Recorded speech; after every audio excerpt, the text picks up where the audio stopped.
Amanda, and this is Kyle, and we are here to tell you your opinion on Black Swan. So Black Swan is the story of Nina, who is a dancer with...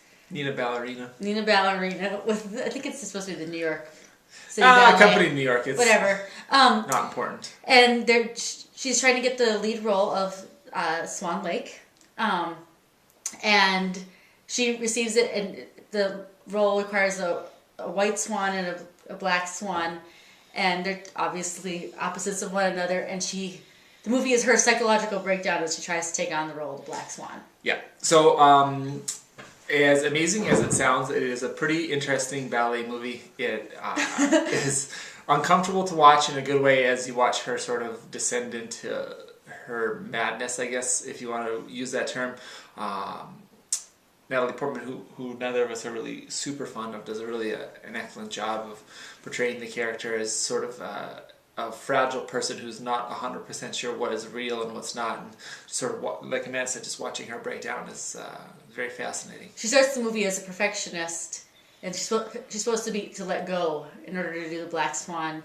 And as she starts to try to let herself go, it just descends further and further. And people have described it to us as a part horror movie, and we were sort of talking about it in the car on the way back. And it's not really like that at all. It's rated R because there's some weird graphic scenes where she's going crazy, but I don't think that. And the lesbian action is not appropriate. Oh yeah, I forgot about that part. I think that people mention the horror stuff because there are several scenes that are sort of horror movie-esque, peppered throughout the movie. It's not like Matt says, it's not a horror movie, but there are some scenes that you would expect to find in a horror movie. Yeah.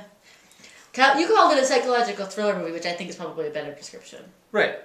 But there are the scene in the kitchen is that sort of a horror thing. She flips the light on and off. Oh, so yeah. There are just a few scenes that are like... They're very short moments. Yeah, really short, but... Well, regardless. So, we also... Natalie Portman was actually pretty good, which it really begrudges me to say because I'm not a fan. Yeah. But really, she's good because I think she's also good because she's surrounded by really great supporting actors. Yeah, all the supporting roles were really very well done. The three main characters are Mila Kunis, who is another dancer in the ballet and later becomes her understudy, and then Barbara Hershey, is her mom, who's her mother, and then forget the dude's name, but he plays Thomas. Yeah, he plays the head of the ballet. Or Tom. Yeah. This is America.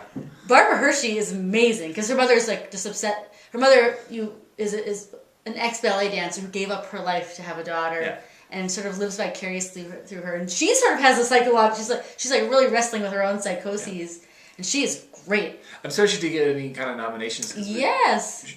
Really kind of.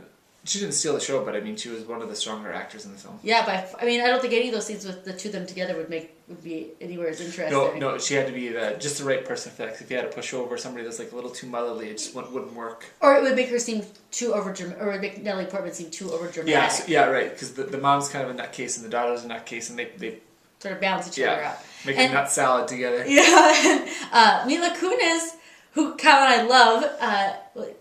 You don't like her? I'm just indifferent. Oh, I think she's adorable. Well, she plays a very one-sided character. She's supposed to play like the actual Black Swan type human character, and so she's just kind of like this fun sexual person, and she I don't know. She just does a really great job. It's not over the top or too like it's good. She does a good job. Yeah, she's a good loosey-goosey type of person. Yeah.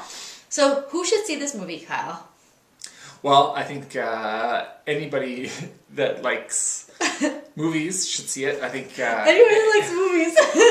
Well, I think it's a really good movie, and I think if people enjoy movies, I think they'd find a way to find something they liked about this one. That's true. So you probably have to be like maybe 15 or above. Yeah, my kids talking lesbian game, action. But I think it would actually foil them in real life. So yeah, I'd say 15 and above. If you're not into the ballet, is really a sideline issue here, so it's just sort of a vehicle to advance her nuttiness. So don't worry about that. Actually, I was not reading a patron of the arts. The IMDb, like the facts about it, and they actually originally wrote the movie just to be in the theater. Yeah, and they just added ballet, and you would never know. I mean, like there's no ballet is not really the crucial aspect of this. It's just just the background deal. Although it makes a lot of sense with with Swan Lake. yeah, fair enough. Yep, he's right. Like it's a really interesting story. It's really well shot.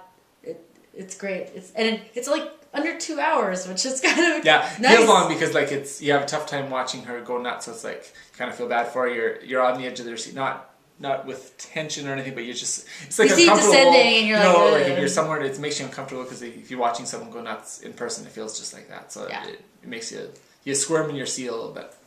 Well, I know we're going on and on, but our last review was like 2 minutes. 3. So this we better cut it. I don't care for the extended cuts here. So go see Swan Lake. Or wait, what did we just see? Black Swan. Cut.